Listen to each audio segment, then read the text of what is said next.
G'day Jap Adventures, Terry King here. Welcome to the channel. Today I'd like to spend a few minutes talking about old and classic cars. So you consider yourself a classic car guy or a gal, and why wouldn't you? You've always wanted to own an old classic car, and you're thinking to yourself, how cool would it be to have one of these things as my daily driver? Now first of all, let me say I get it. I really do. There's something cool and, I don't know, almost romantic about owning a classic car and using it as a daily driver. Well, I'm here to convince you not to do it. Why? Stick around.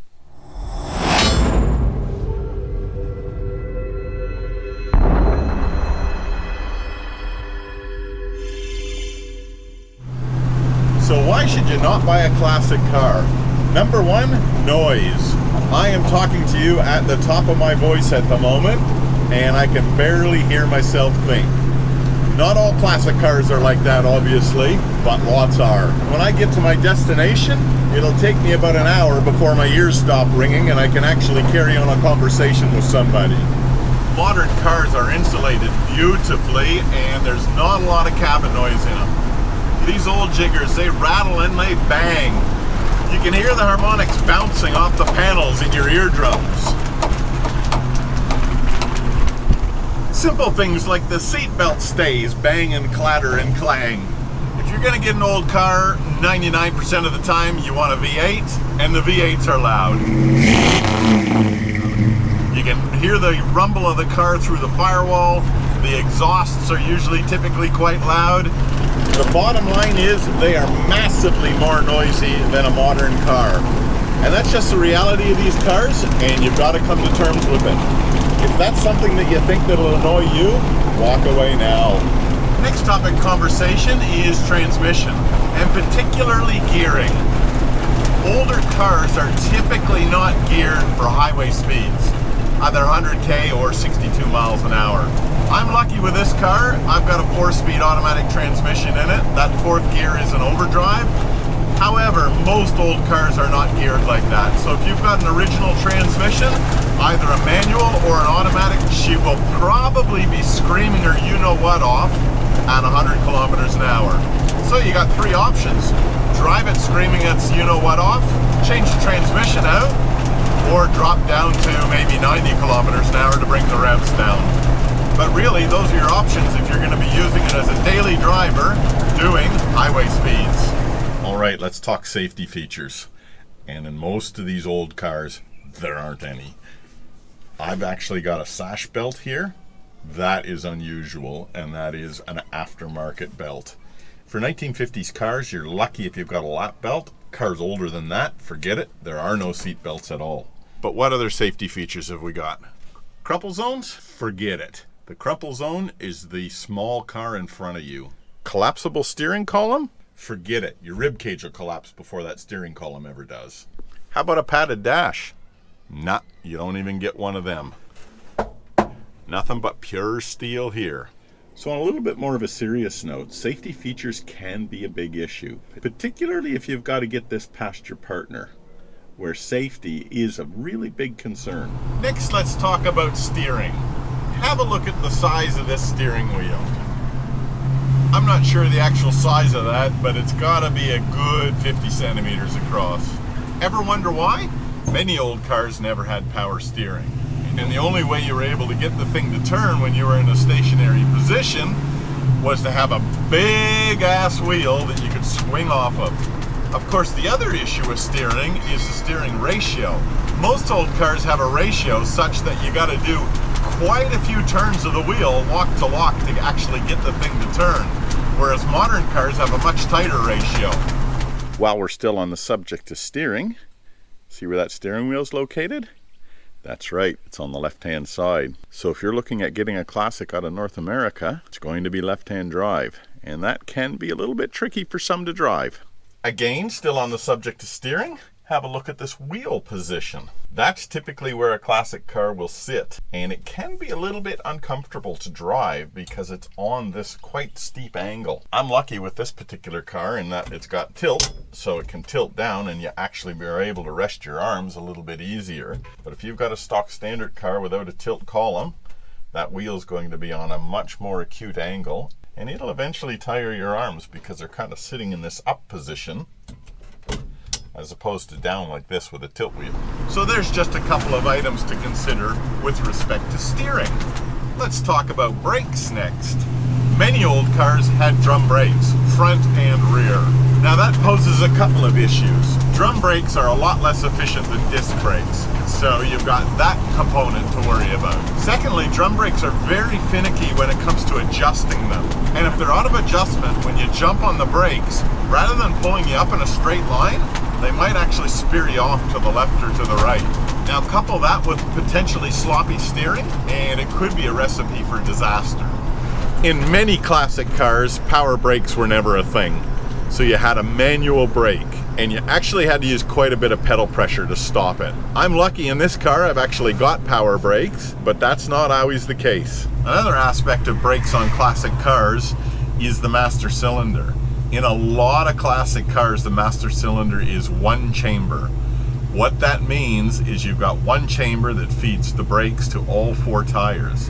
And if you've got a hole in a rear brake line, for example, and you jump on the brakes, you lose all brakes, including the front brakes.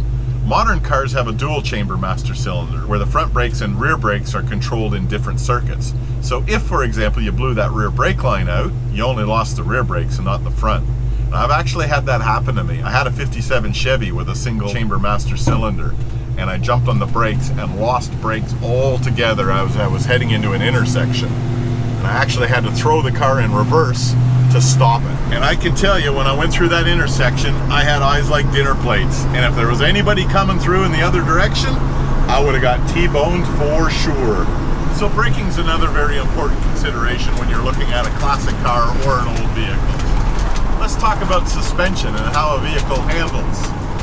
I think it's pretty safe to conclude that old vehicles handle a lot more poorly than modern vehicles. The suspension componentry might be worn, and the technology behind the suspension components certainly lend themselves to poorer handling when compared to modern vehicles. In this 56 Chev truck that I'm behind the wheel of at the moment, it's actually got a sway bar installed out of a more modern vehicle. Originally, there was no such thing as a sway bar. So these old vehicles, these old classic cars, can kind of handle like a turd in a bowl. Now have a look at my hand movements as I keep this car steady on the road. As you can see, there's a fair bit of left to right movement. And those are with brand new tie rod ends, brand new relay rods. So actually my steering components and geometry are pretty good. You just don't have that in a modern car.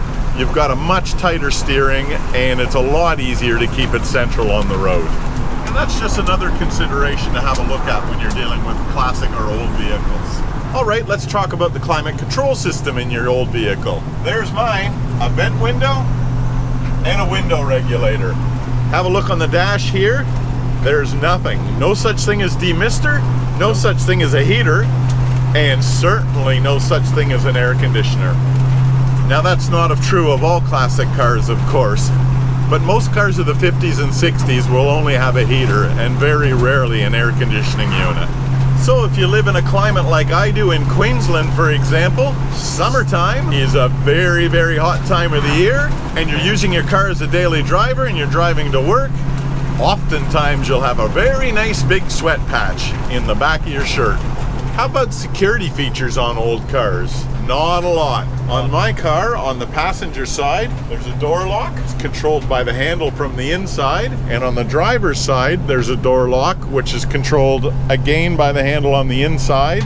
And you can also use a key in the handle. What are the security features on the bonnet? No. You got an external latch here, nothing inside of the car. That means John or Jane Q. Public can open up the bonnet of your car sitting in a parking lot. That particular feature of an old vehicle or a classic car actually worries me because they are worth a lot of money. And as we know, there are people out there in the world that may take advantage of that. In many of these vehicles, mine not included, you can actually start them with a spoon. So in my case, I've actually installed an alarm system.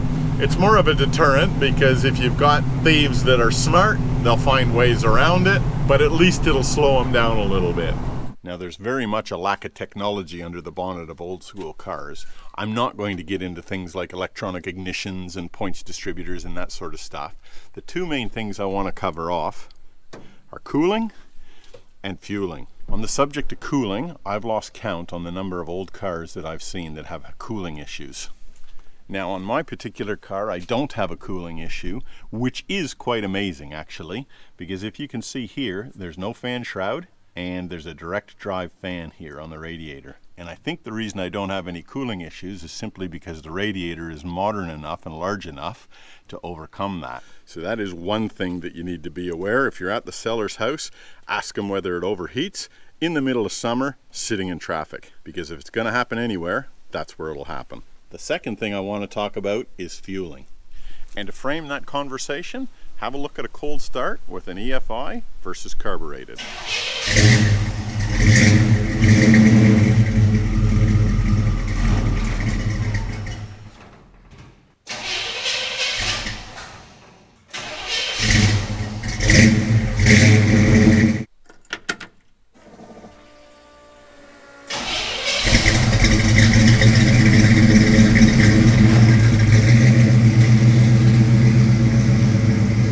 Modern cars, your expectation is you get up, you put the key in the ignition, you hit the key, and it starts.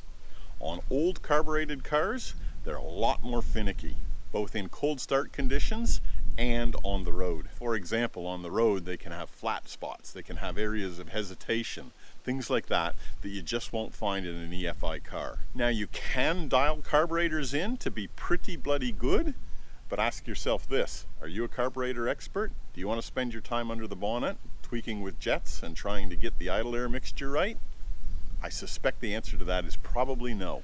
Have a look at my previous 1956 Chev truck video where I installed the EFI in this car, and you can see there were two main motivations for that.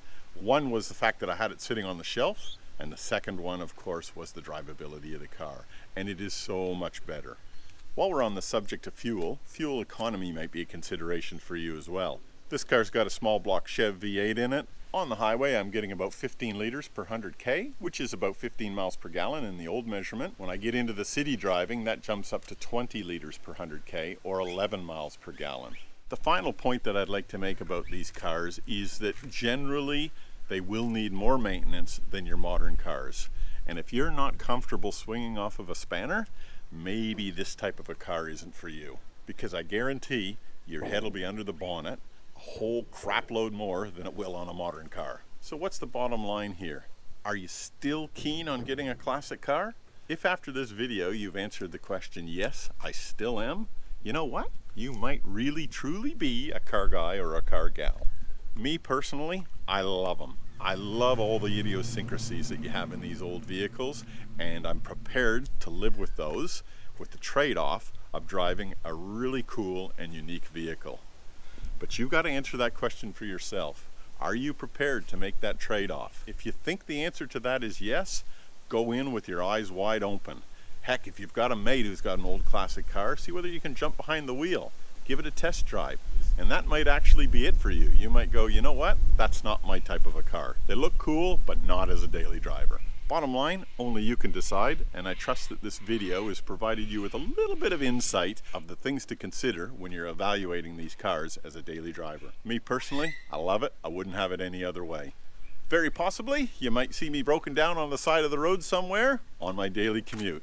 In the meantime, everybody, keep the shiny side up. Until next time, bye now.